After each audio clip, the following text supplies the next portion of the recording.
Hello and welcome to the Coaching Podcast, coaching for success in sport and business. Your host is Emma Doyle, the energy and high performance under pressure coach who is a world leader in unleashing human potential. Buckle up for this high octane session. Let them have it, coach.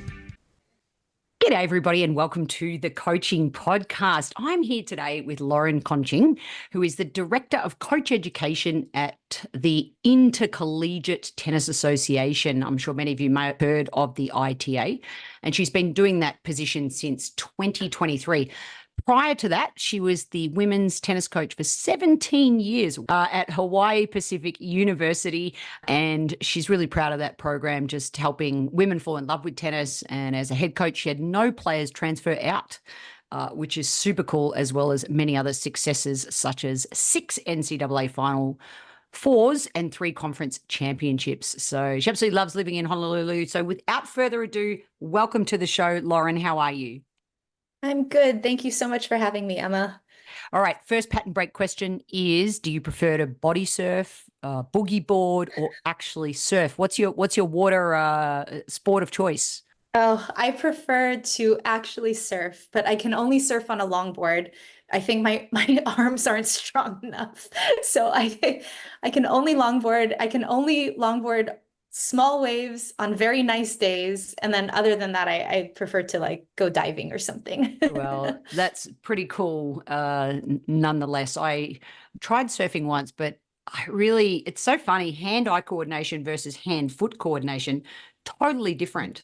And I'm much better off a hand-eye all the way than anything on a surfboard or a snowboard, even though my reputation as an Aussie. Anyway, I'll stop there. Let's get back onto coaching. Let's talk about your new role. Let's go there first, the Director of Coach Education. What does that mean to you?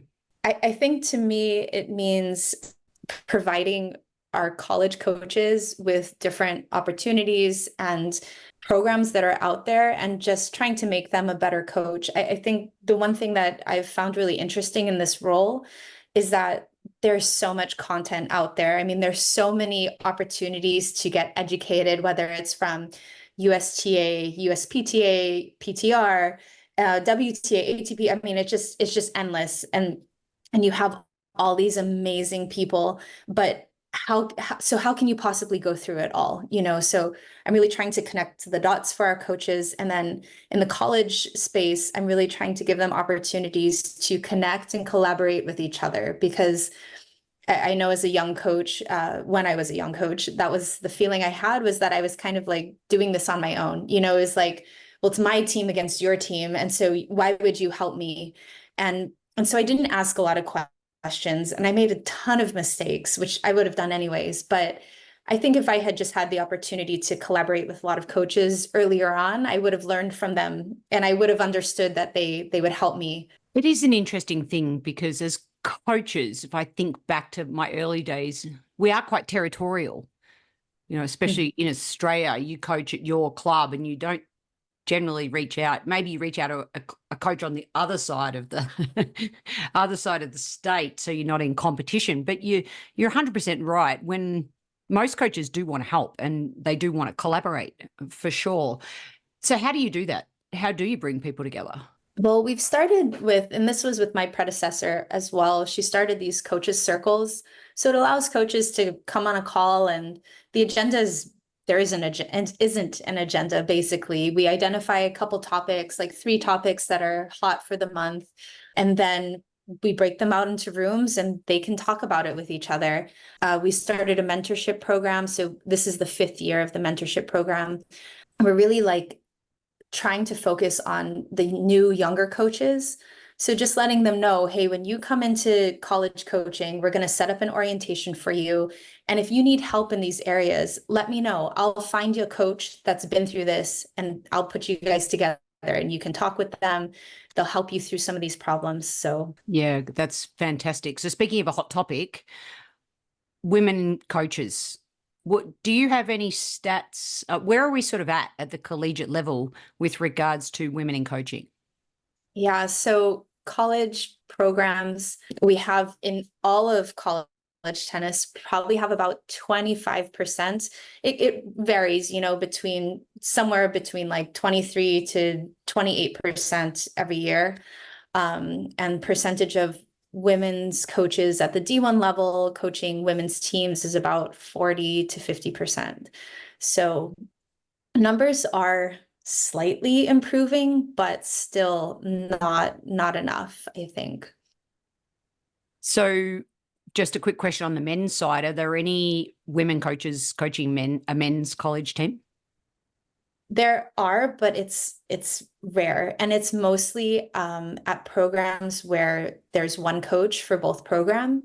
There's a handful of schools where there is a female coach for the men's program, and that's it. But it's very, very rare. I think it's just a handful. Most coach both teams. So why do you think that is, and what can we do about it? Oh gosh.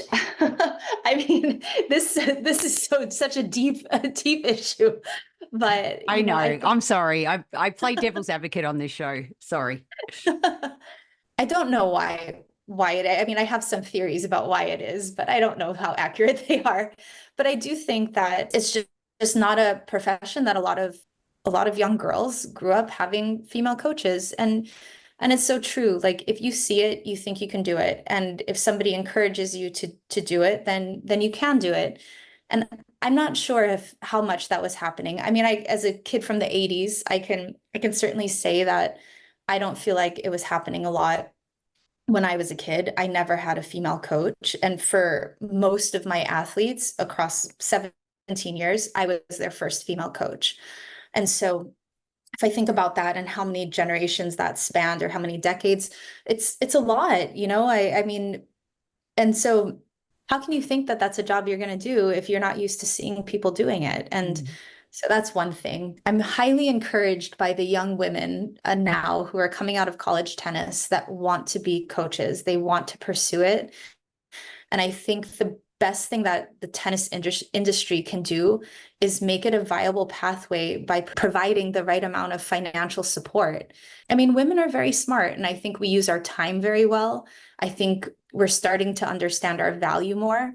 Some of these jobs are paying like $10,000. I mean, you've got to love it so much to want to do it, and if you're not getting your health taken care of, if you're not getting other parts of your life taken care of, then how can you make that work? It goes for men and women too, Well, I love that representation, and even the system needs to do a better job, because no one can live off that type of salary. So let's talk about when you were coaching for those 17 years. How did you create a culture that would help young women fall in love with tennis? I wish I could say I was very intentional, but I think it happened naturally from my own experiences as a player. I often felt that because the coaches I had worked and maybe preferred working with men more, we often got compared to the guys. Like, why aren't you doing it like that? Why aren't you the guys do it like this?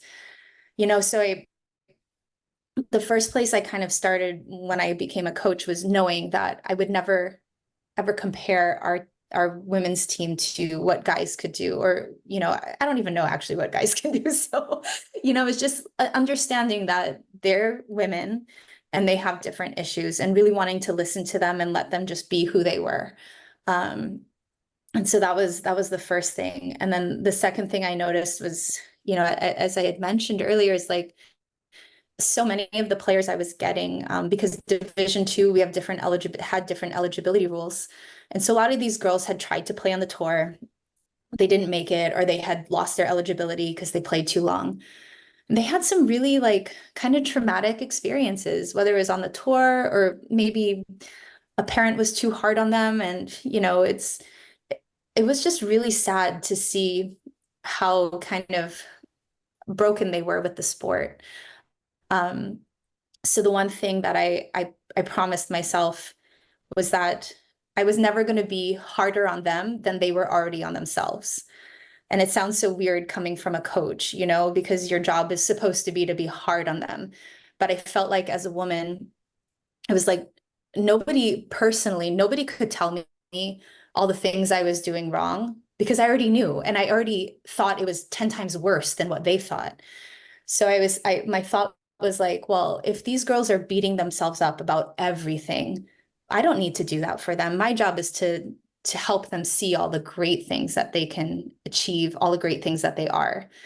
And that's kind of how it started, and I think the college system is wonderful because if you create a healthy team environment, and you create healthy practices, you can't help but love it. You really, I just don't know how you couldn't, because you go from playing individual matches and being against even like your siblings or your best friend to having all these people that want you to win. It's amazing for a tennis player.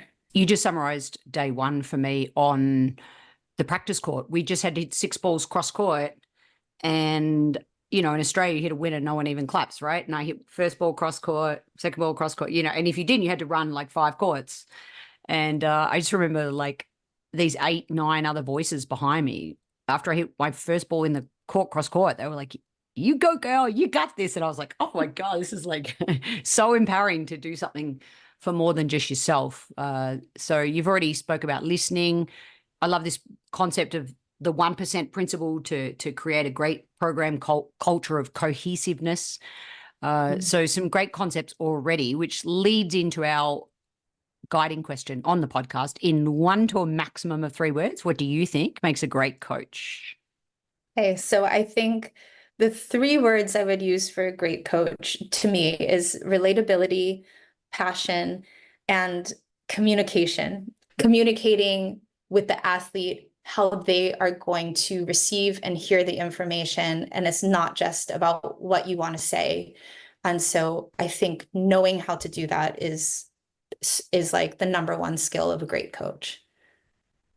Would you say, because our audience is both business and sports coaches, would you say that applies in the workplace as well? I mean, even in your current, this new role about being relatable, being passionate, and being able to adapt to your communication?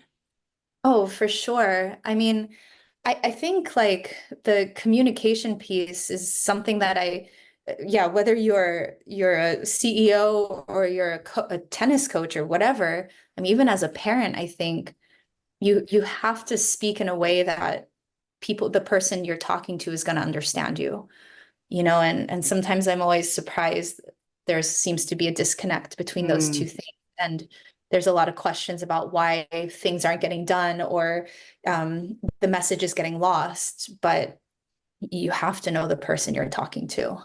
So I just pulled something up on my phone. We're going to go into hilarious mode. This happened at a workshop for me last week. And this gentleman was married to an Australian,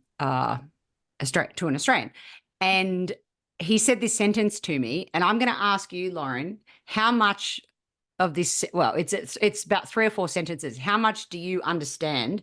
Even though Aussies, obviously, and US, we speak the same language. We both speak English, right? But just to prove this point, because this was so funny, I think, and maybe it'll get a laugh or two for our listeners. So this is what he said to me. He said, "So next Arvo, we're going to head down to the park for a barbie. I'm going to cook the chooks and the snags if you bring an esky of stubbies. Hopefully this time you won't get crook. Be sure and bring your cozies and your togs. Should be a nice day. It's totally fine to be in your thongs. We will be in a nice place because we had a blue with some mozzies, but fair dinkum, we won. But they have witches' hats all over the place because they replaced the butcherman. But Bob's your uncle." So, Did you understand anything that I just said? yes, I got about 50% because I had Australians and I knew a couple words, but There you go. not Same language. It's so, and my youngest daughter is obsessed with Bluey. Bluey, yeah. Obsessed. We watch so much Bluey in this house. Yeah. Oh, But that's great. yeah. That's great. All right. Well, I hope you all got a laugh out of that. In the US Open, you just went the other day. I wonder how many college players were playing in the US Open, singles, doubles. It seemed like more than usual, or is that a rising trend? No, it's a rising trend, and I think it's been consistently more than normal. And it's so cool. I mean, and also I think this US Open is the deepest American college players had gone, whether they were American or not. And it's so awesome to see that people are starting to realize that college tennis is a great pathway to becoming a professional. But I think it also says a lot about the sport. Like before it was like, oh, if you hit 30, you were so old. I remember being a kid and watching professional tennis, and Jennifer Capriati, I loved her. And she was only like 2 years older than me. I didn't realize that. And I remember them like, oh, well, she's 25 and, talking and that's old. And now you see players just, I think the education to take care of your body and everything is like so much better. So Yeah, yeah, that's I think it gives awesome. hope to college, meaning like you can play in college and you still have a lot of time. You are still young at 22. Don't worry about it. Absolutely. And your husband, who also is a college coach, so I'm wondering, when you get home from your days, do you talk tennis? You've got 2 kids. Are you going to coach your kids, or do you coach your kids? It is so hard. I think, so we do talk a lot of tennis. We talk a lot about his team, and I share a lot of things that I'm learning through my job and what can help him and resources. And it's the only thing we've ever known. Like we coached together for the whole time that we were, yeah, at the beginning of our careers. Um, but as far as coaching our kids, I mean, wow, I would love some great advice from somebody because it is so hard. It's so hard to coach your own kids, as we're finding out. Like we have a 9-year-old, and I would love advice to know on how to do it, because like something I prided myself as a college coach was the level of patience I had. I mean, if you were having a problem with your toss and it was going this way and that way, it's no problem. 2 hours, we could be out there all day working on your toss. I didn't care.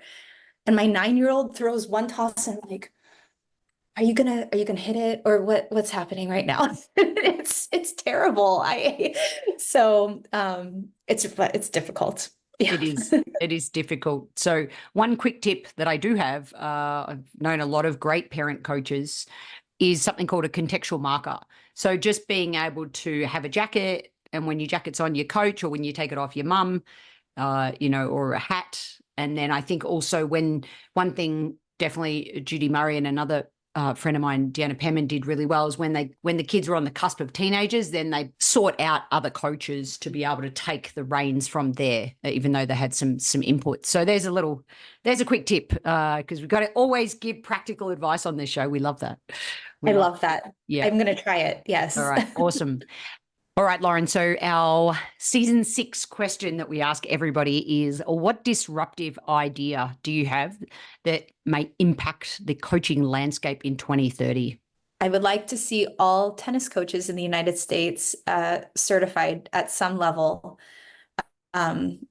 because I get concerned for multiple reasons, but just having the education, being certified, being safe play approved, and not just showing up to the courts with like a chlorine pool bucket of balls and teaching people whatever you think like get educated. It doesn't mean you don't know the information. It just helps solidify that you're a great coach. Yeah, I think that's so important, continuous education. And it sounds like there's going to be a lot of changes in the US. So who knows what exactly direction that's going. But I think it is going to sounds like a little more streamlined, making it easier for people to get certified. And of course, plenty of resources at wearecollegetennis.com. So what I'd like to finish with is talking about women presenting, speaking. You spoke about representation earlier. I have an online course called Presentation Blueprint, and I designed it specifically to help build the skills and the tools and the resources. So, and you've even experienced the course as well. Talk to me about the importance of that, which we've touched on already, but also your experience even with Presentation Blueprint and having more women speaking and the importance of that. Yeah, I think so often, or if I reflect on my own experience, like if I was being asked to speak at something, the first thing I would think of is like, oh my God, I don't know if I can speak at that, or how are people going to look at me, or will anyone be interested in me? Will anyone show up? And I never really thought about what me speaking meant for other people. Because it's such a scary thing, as you reference in your blueprint. It's like it's such a scary thing to speak. And so it's very, like, of course, it's very personal. But I think if we can remove ourselves from it for just a second and think about how important it is for, if you're a coach, for younger coaches, young female assistants to see you up there speaking, for male assistants, for everybody to see you up there, the importance of that. I would really hope that most female coaches could understand that is visual is very important. And so just find a way to do it. And if you're really scared, then use your blueprint, because it gives some great tips on and advice, and really takes you through how you can be super prepared. So you take away that fear. And I think before people speak the first time, they don't realize that it's actually just this lack of preparation. Like, yes, it's scary, but if you talk about something you're passionate about, it's not that hard. But you have to have like a good plan. You have to have a good strategy. You have to know what you want to do. And I thought, going through the blueprint, it helped so much just to emphasize the different structures of what a good speech is, how to prepare for them, and what you need to do to feel confident with it. It's very actionable, which I loved. Yeah, but I do think it's a little bit of ripping off the Band-Aid, right? Like you got to do it. But I do think if you can remove like how it's going to feel for you, or like the thought of how it's going to feel for you, and think about what it might do for others, it makes it a little bit easier, maybe. No, get rid of the word maybe, or I'll just delete that out in the episode when I'm editing anyway. No. So a couple of funny things. The first one is the fact that, yes, I realize most of you listen to the podcast on audio, but we also do have it on YouTube. And shout out to my mum, Denise Doyle, I am literally wearing half a cardio tennis outfit sewn into a corporate shirt. To highlight this morning a workshop that I ran where I was combining my love of sport with corporate coaching, learn through play. So one of the things I'll say about that is somebody I met in Texas last week, he said, "Oh, you wore that half outfit that day, didn't you?" So being memorable, that's something that you can consider when presenting. The other thing is I find some presenters say to me, I don't like big noting myself. I don't like saying, I like had these successes. And so my best advice around that, which I talk about in Presentation Blueprint, is to tell it through a story. And I always talk about, and the benefits, what the players loved, or what the participants loved, or the team members loved about this situation was this, rather than what I loved about it. So you're taking away the I, and you're making about you're being in service to the sport or to the people. So there's just a little quick tip around that. So for example, I would say something along the lines of, so if you were with me on the day back in 2018 when I took the Australian Junior Fed Cup team to Budapest, and then I would tell that story rather than I've represented my country 20 times. So that's something I know that I've had a little, I don't know how to say what I've done without making it sound like you're big noting yourself. And also write your own introductions, and don't write them like a bio. Even if you have to use ChatGPT, I have a Coach M GPT now. So put your bio in that, but make it creative so that you got a little bit of humor, you got a little bit of this, a little bit of that. I always say I danced in the Australian Jitterbug Championships and lost in the first round, but I had to go.